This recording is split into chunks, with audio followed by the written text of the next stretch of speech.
তৃতীয় শ্রেণীর গণিত বইয়ের আজকের ভিডিওতে 90 পৃষ্ঠার অঙ্কগুলো সমাধান করব। তো 90 পৃষ্ঠা দেখো, এখানে অনেকগুলো অঙ্ক আছে। এই সবগুলো অঙ্কই তোমার গাণিতিক বাক্য বা লিখিতভাবে দুইভাবে সমাধান করা যায়। তো আমি খাতায় এগুলো তোমাদেরকে সমাধান করে দেখাচ্ছি। 4 নম্বর অঙ্কটা দেখো, এখানে দেয়া আছে যে একটি তাকে 42টি বই রাখা যায়, এরূপ 2টি তাক ভর্তি বই আছে, এছাড়া আরও 8টি বই আছে, মোট কতগুলো বই আছে। তো প্রথমে আমরা লিখিতভাবে কিভাবে করতে হয় সেটা দেখি। তাহলে লিখব এখানে একটি তাকে বই আছে সমান কয়টি? 42টি। একটি তাকে বই আছে কয়টি? 42। তো এরকম তাক আছে কয়টা? 2টি। তো সুতরাং 2টি তাকে বই আছে কি?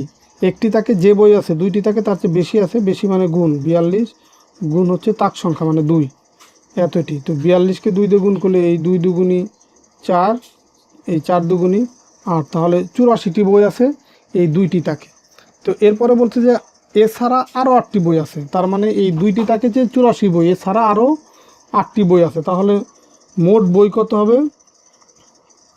মোট বই সমান কত হবে? এই 84 এর সাথে যোগ করব এই যে আরও যে 8টি বই, সেই 8টি, মোট বই হচ্ছে তাহলে এতটি। তো 84-র সাথে যদি আমরা 8 যোগ করি, 4 আর 8 কত হয়? 12, 12 2 হাতে আমার 1, 1 আর 8 9, তাহলে এই মোট বই হয় কয়টি? 92টি। এটাই হচ্ছে তোমার এই 4 নম্বর ম্যাথের উত্তর, যদি আমরা লিখিতভাবে করি। তো এরপরে তোমাদেরকে গাণিতিক বাক্যের সাহায্যে দেখাচ্ছি যে গাণিতিক বাক্যের সাহায্যে কীভাবে করা যায়। এখানে লিখব যে গাণিতিক বাক্য। তো এখানে আমি 2টা নিয়ম দেখাচ্ছি, কিন্তু তোমার কিন্তু পরীক্ষার সময় এই 2টা নিয়ম দেখানোর প্রয়োজন নেই। তুমি হয় গাণিতিক বাক্যের সাহায্যে করবা অথবা লিখিতভাবে করবা। তো গাণিতিক বাক্যের সাহায্যে যদি করি, দেখো একটি তাকে বই ছিল কয়টি? 42টি। 2টা তাকে বই আসবে কয়টি? তাহলে বই থাকবে এই 42 গুণ 2, এর সাথে যোগ করবো আরও যে 8টি বই সেটা। তো 42কে 2 দিয়ে গুণ করলে এখানে পাচ্ছি হচ্ছে 84, এর সাথে যোগ করবে এই 8। তো 84 আর 8 যোগ করলে এই কত পাচ্ছি? 92। তো এটাই হচ্ছে উত্তর।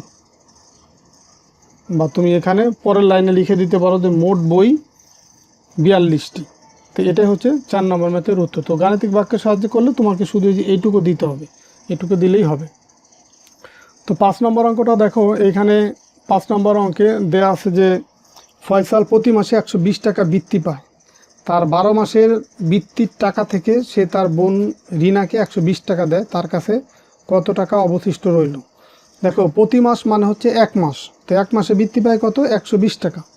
তো এই 12 মাসের যে মোট টাকা হবে বৃত্তির টাকা, সেটা থেকে সে 120 টাকা দেবে। তাহলে আমরা 12 মাসের বৃত্তির টাকাটা আগে বের করব। প্রথমে লিখব যে 1 মাসে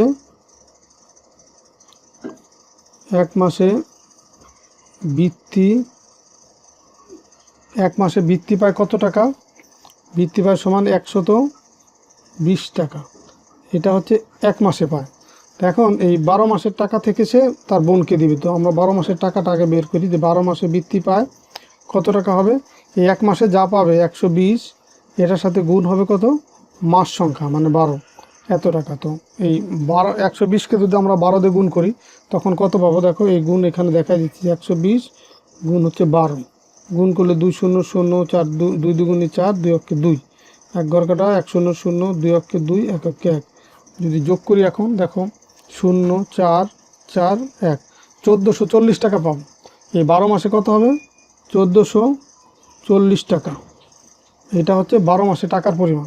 এখন এই 1440 টাকা থেকে তার বোনকে দিবে সে 120 টাকা। তো তার কাছে কত টাকা রইবে? তাহলে এই 1440 থেকে এই বোনকে যে টাকা দিবে সেটা বিয়োগ করে দিলেই হয়ে যাচ্ছে তার কাছে অবশিষ্ট টাকার পরিমাণ। তো এখানে লিখব যে অবশিষ্ট টাকা,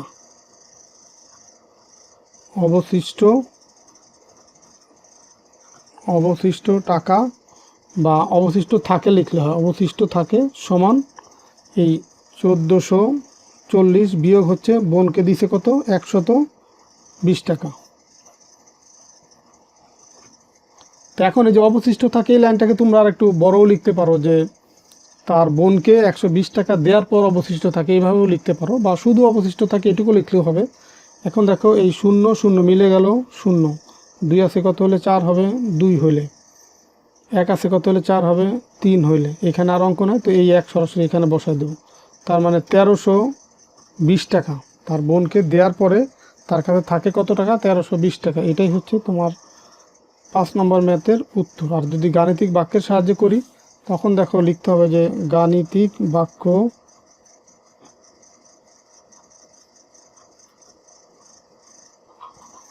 বাক্য কি, দেখো 1 মাসে বৃত্তি পায় কত, 120 টাকা, 12 মাসে বৃত্তি পায় 12 দিয়ে গুণ করব, এই মোট টাকা পেয়ে গেলাম। এখান থেকে তার বোনকে দিবে কত টাকা, 120 টাকা।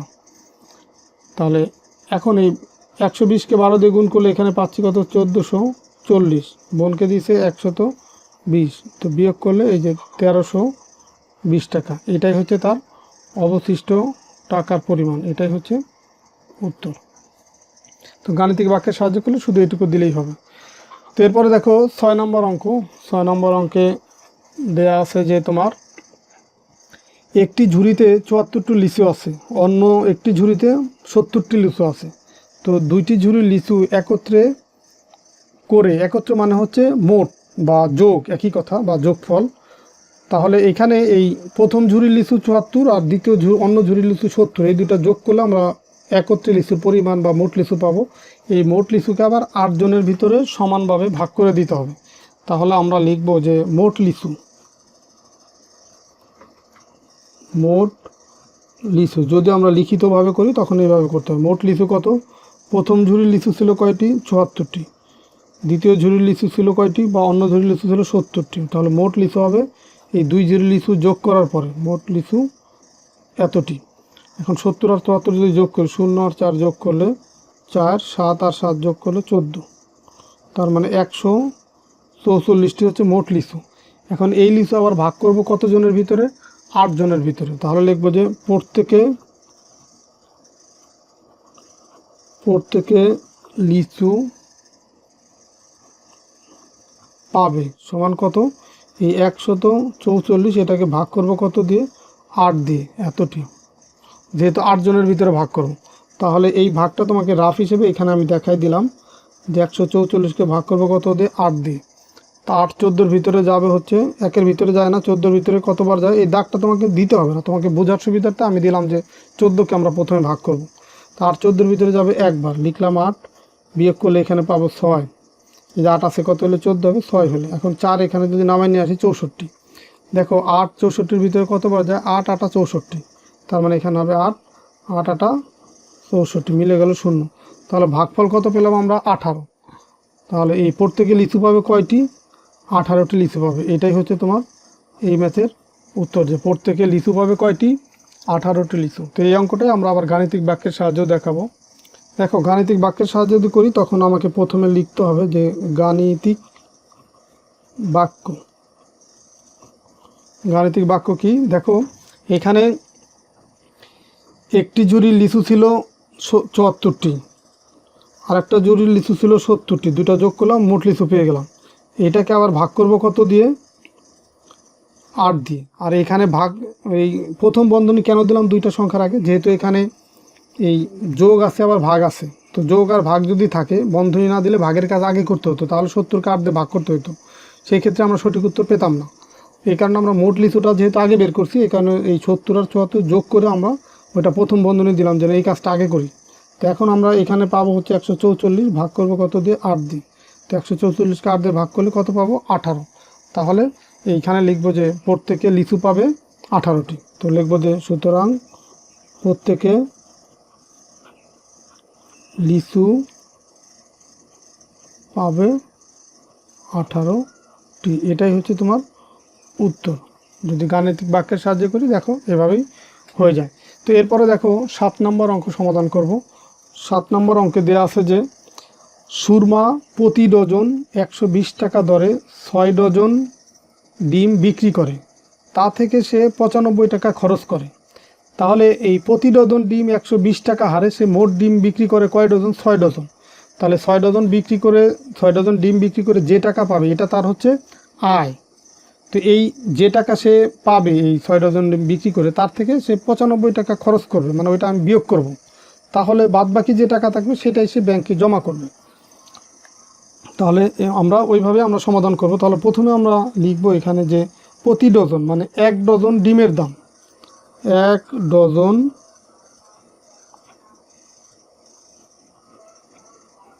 ডিমের দাম সমান কত? 1 ডজন ডিমের দাম হচ্ছে 120 টাকা, 120 টাকা। এখন ডিম কয় ডজন বিক্রি করছে? 6 ডজন। 6 ডজন ডিমের দাম কত হবে? 1 ডজনের যে দাম 6 ডজনের তার চেয়ে বেশি হবে, বেশি হলে কি করতে হবে? গুণ 120 গুণ 6, এত টাকা। তাহলে 120কে যদি আমরা 6 দিয়ে গুণ করি, 6 শূন্য শূন্য, 6 দুগুণে 12, 2 হাতে আমার 1, 6 একে 6 রেখে 7, মানে 720 টাকা। এটা হচ্ছে 6 ডজন ডিমের দাম। তাহলে এই যে 720 টাকা সে ডিম বিক্রি করলো, তার মানে এই টাকা তার আয় হইল, আর এর থেকে সে 95 টাকা খরচ করছে। তাহলে এইখানে আমি লিখব যে সুরমা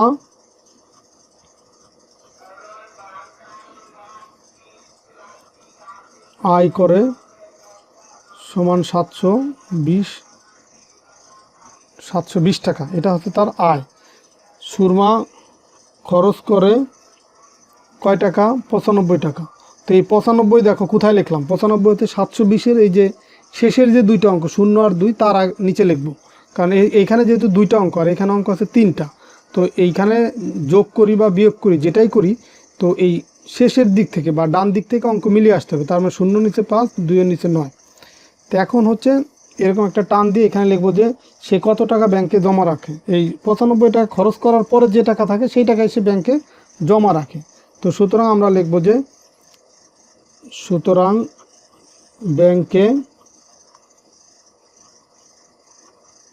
ব্যাংকে জমা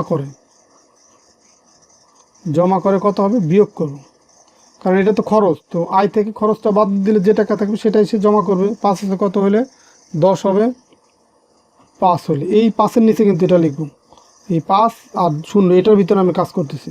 আর 0 যেহেতু 5-এর চেয়ে ছোটো, এই কারণে 0-এর আগে মনে মনে আমি 1 ধরবো।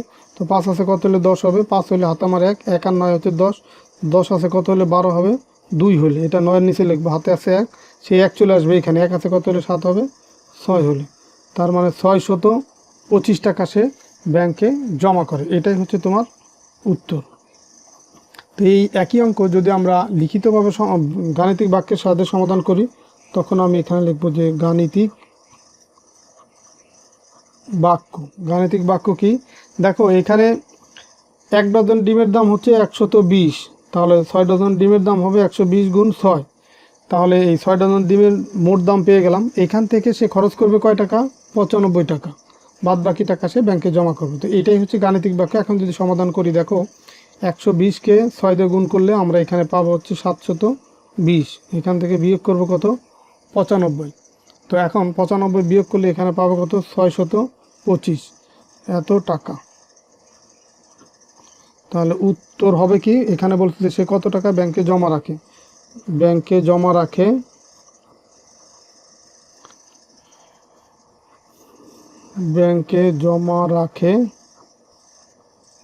কত টাকা? 625 টাকা। এটাই হচ্ছে তোমার উত্তর। যদি আমরা গাণিতিক বাক্যের সাহায্য করি তখন কিন্তু যে এইটুকু হচ্ছে সমাধান, আর লিখিতভাবে করলে এই যে আগে যেটুকু দেখালাম এইটুকু হচ্ছে সমাধান। তো আজকের ভিডিওতে আমরা এই 5, 4, 5, 6, 7 এই 4টা ম্যাথ সমাধান করে দিলাম। পরের ভিডিওতে আমরা বাকি অঙ্কগুলো সমাধান করব। তো ঠিক আছে, সবাই ভালো থাকে, সুস্থ থাকে, কথা হবে পরের ভিডিওতে। আল্লাহ হাফেজ।